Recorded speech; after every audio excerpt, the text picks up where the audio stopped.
Welcome to Connect to Success. I am your host, Ashley Owens, your personal networking concierge, where we interview the power networkers nationally, internationally, and all over the world, because that's what internationally means. But we're talking to people who know how to network. I have the pleasure and the privilege of talking to Miss Margo Masri. Thank you so much for being here today, Margo.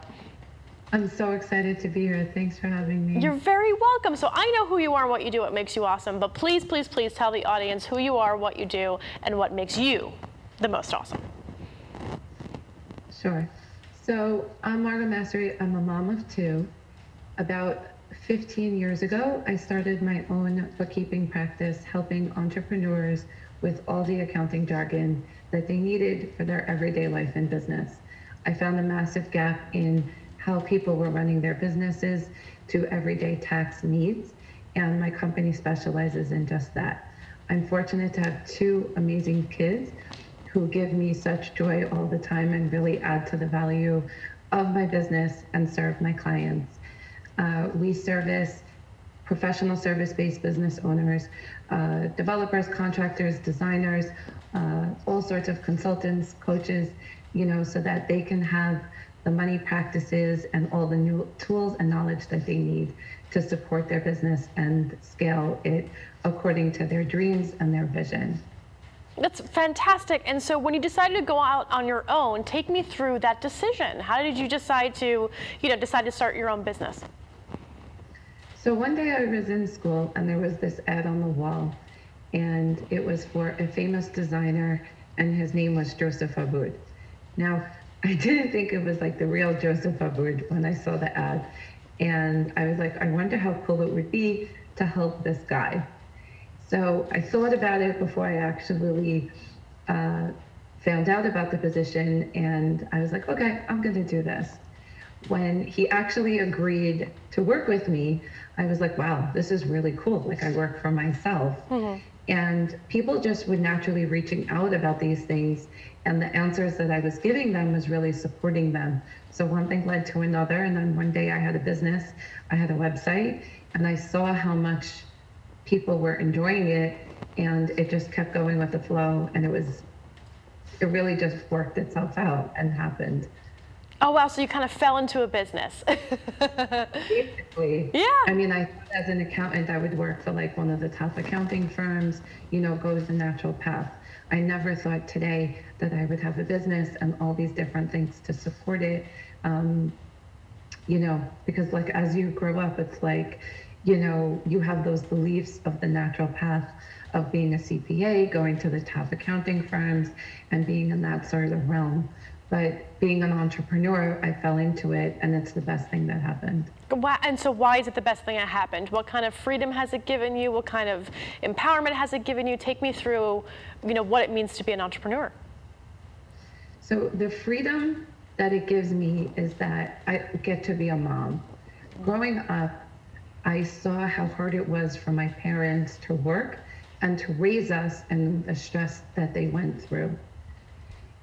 It's amazing to wake up every day and to have clients that I love and a business that I love. Now, it all sounds peachy, right? It's like, oh, you wake up to a business that you love, Margo. What's behind the scenes of an entrepreneur? It could be hard, and it could be tiring, and it could be draining. But once I made that decision to commit within and to turn on inside, and I mean like inside your heart, not inside your head of I can do, and the can-do attitude, and turn off in your head of what should happen, that's the journey of entrepreneur, of getting into that flow. And when you let that happen, it works, and beautiful things really do happen. So when somebody calls you, what problem are they typically having? Most of them hate numbers. Yeah, they have. Here. Yeah. There's some childhood connection where they think because math was hard for them in school, that they're not going to be able to look at their numbers in business. They have a major fear of looking at their numbers. And my approach and my support and our team aims to help clients look at their numbers and love them. So the main thing when you love your numbers, you realize that you can have a higher profit margin by looking at your numbers, by rather than just owning your business and making income. So what do I mean by that? When you see how your money is being spent and you realize it doesn't feel too good with things that are really happening, you have the chance right then and there to fix that and to really make changes so that you can make a decision. Do you want to invest more into the business, or do you want to take home more? And sometimes it's a balance of both. And when you can get both, that's the beauty. And that's what fills my heart, because then clients see the magic of what they can do, and they're really like scaling in life and dreams, and they're better to their family and overall health, you know, and everything flows from there. So what does it mean to you, though, to see that transition, right? You come in, you help them with their finances, you help them with their business, with their expenses, with their investments. Like you said, sometimes businesses are just another extension of ourselves, right? It's our baby, it's our leg, it's our arm. You know, it's a very close to the chest kind of activity. And so what does it mean for you to see, like, when a client comes to you and they're having this issue or they're having a problem, and then you go ahead and manage the expectations and manage their, you know, manage their money in the best way possible, and then all of a sudden this domino effect happens. So what does it mean to you to have that domino effect continue to happen? That connection that a client gets, there's nothing better. Yeah. It's not just giving them the profit that they get to take home, it's that feeling, that empowerment that they get. I know I've done my job, and that it's really just the beginning. Because when that connection happens inside, they literally take their businesses to new levels. They're better to their family. I mean, the biggest thing is that people talk about is being on the entrepreneur hamster wheel. It's a horrible feeling. We've all been there. I've been there. And it's not too good to wake up to every day. But when you get to face this with a love and a passion and realize what it really is and what you can do with it, me seeing it, I just feel like I was a part of changing their lives. And how much better can you get? Obviously, making money is amazing, but really changing somebody's life for your purpose and getting them to a place where they've never been and doing something that they never thought that they can do is the transformation. Getting them into that place, those new heights.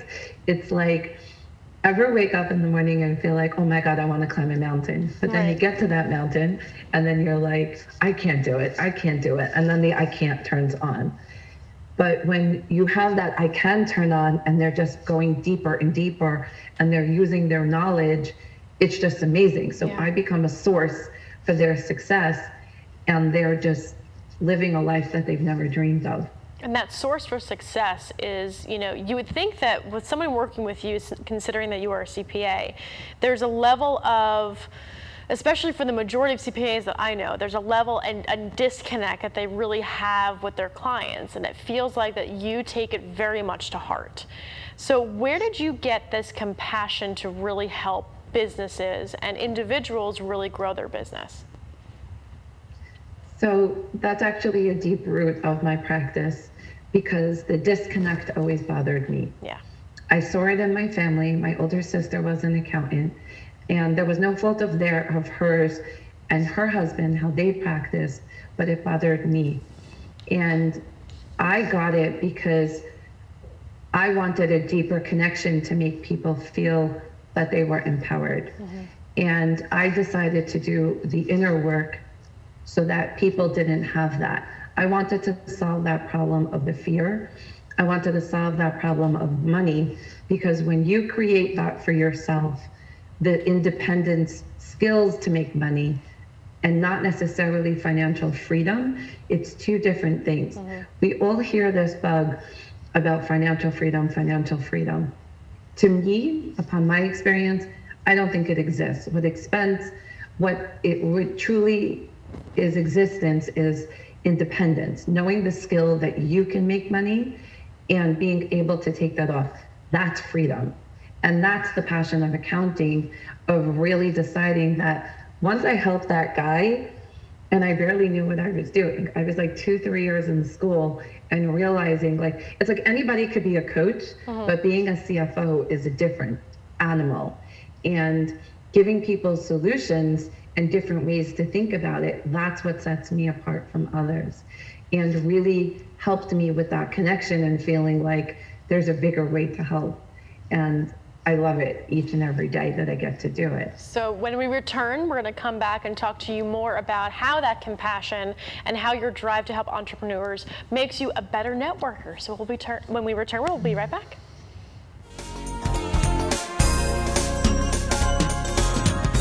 Of beautiful beaches, solid rock, and everything in between. Look in the window. Now that's New Jersey.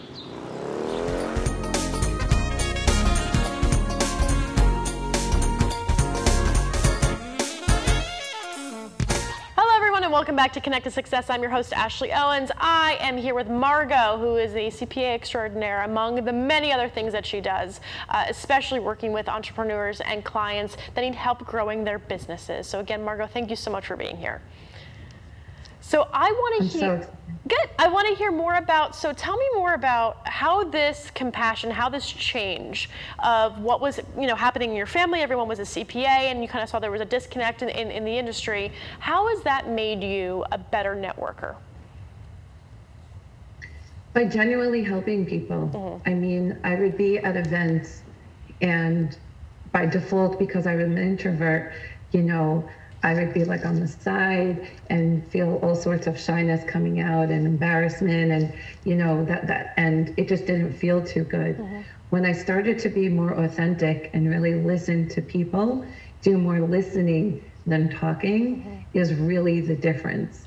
Hearing people what they're truly feeling pain on and what they're really suffering about and just giving them genuine help was really just the answer. It was just serving. And a big part of me doing that was working with a coach. And a coach was a way for me to see what my weaknesses were, what my triggers were, and how it was affecting my bigger purpose. Mm-hmm. Now, when you look at what triggers you, it really has a domino effect on everything in the world. So when I would go to networking events, I would really just listen to people and be there like as a lifeline, because there's nothing better than everybody likes to be listened to. Mm-hmm. So when you're listened to and you offer them genuine advice on how you can help, and it's easy. And another thing, it's easy, doable, and just simple. Mm. Nobody likes things that you have to come home with this crazy to-do list. Right. When it's natural and you can just do it and it doesn't cost a lot of money and it helps you, people just love it. And it's just amazing to see that. So what was the transition for you to go from that shy person in the corner to the, lovely networker that you are now? What triggered for you to make that change? I was addicted to people's responses. Right, as we all are. So what kind of responses was helpful for you to kind of get over that fear? People kept coming back and they wanted more. And they saw it worked. So then I started to believe in what I was doing for myself. And when it was shared to others and the responses were so great, I was like, wow. When you really feel something inside your vision on how it worked for you and you share it by experience and what you're doing with your one-on-one clients and giving it to other people, people want more. Yeah. And the responses were like, wow, they really like it. Okay, so this is next. And the key to the steps of what I was sharing with them was really breaking it down. So it's not just breaking it down in terms of what to do, but it's also breaking down about the setbacks that can happen. Now, nobody likes to talk about that. That's the taboo stuff that we try to cover and, we try to hide. But talking about the breakdowns of what could happen, the setbacks, and not only moving forward, people were good with that because they were like, okay, that's something, that's information. Mm-hmm. It doesn't mean that I'm a failure. It just means like I got information to tweak and now to the next step. And when people saw the partnership in that and that it works, it's amazing. Where, what advice would you give? I mean, all the points that you're hitting on are so spot on, but with the advice that you've given so far, where do you think somebody in your industry usually falls short on the networking activity? They don't do it. Yeah. They fall short because they just don't do it, or they'll hide behind emails. And that's another thing I did. I used to just do cold emailing for a while, and I still do it. And I get a lot of good feedback from that. But what really supports that is my skills of going to networking and relationship building and putting myself out there. Mm-hmm. I'll tell you a quick story. Please do. Yesterday, Yeah, please. I took my daughter to an event, and she's like, "Mommy, I'm shy," and all of these different things. And I said to her, "Just go there and smile." And she's like, "What?" She thought I was crazy. And I said to her, "Just go there and smile and be like, wow, really?" Just engage, not necessarily contribute, but just share that you're interested and genuinely interested. And if a conversation doesn't make sense, that's okay. If a conversation doesn't align with you, that's okay. But then slowly, it was like those little things that just showing like a smile, it's like all of a sudden your face lights up, and that was the power. Right, and there's nothing more important than, I feel like, walking into a room, and you're going to be nervous. Even I get nervous. As much as I do this, there's some moments where you walk in, you're a little unsure of yourself, but then you got to rely on the fact that you can troubleshoot and that you're worth the time that people would take to talk to you. So that's the thing. Turn that on inside. Yeah. I mean, let's get real for a second. We're in a pandemic now, right? Yeah. And when the pandemic hit, the first thing that shot was people's egos. The first thing that shot was people's pocket. Right. All of these different things. Now, you can network. There's a million of networking events for free. Mm-hmm. There's different ways to network by just the power of your cell phone. Mm-hmm. So this goes into the independence of making money and being able to take care of yourself no matter what's going on. And you can't put that into a funnel. You can't put that into a 7-step system that you can buy and follow from someone, because it's something internally to build. And I would also say it's like, you don't put a pressure on yourself. A 1% change each month, you get a 12% change a year. And when you think about it that way, you realize your growth and you appreciate that.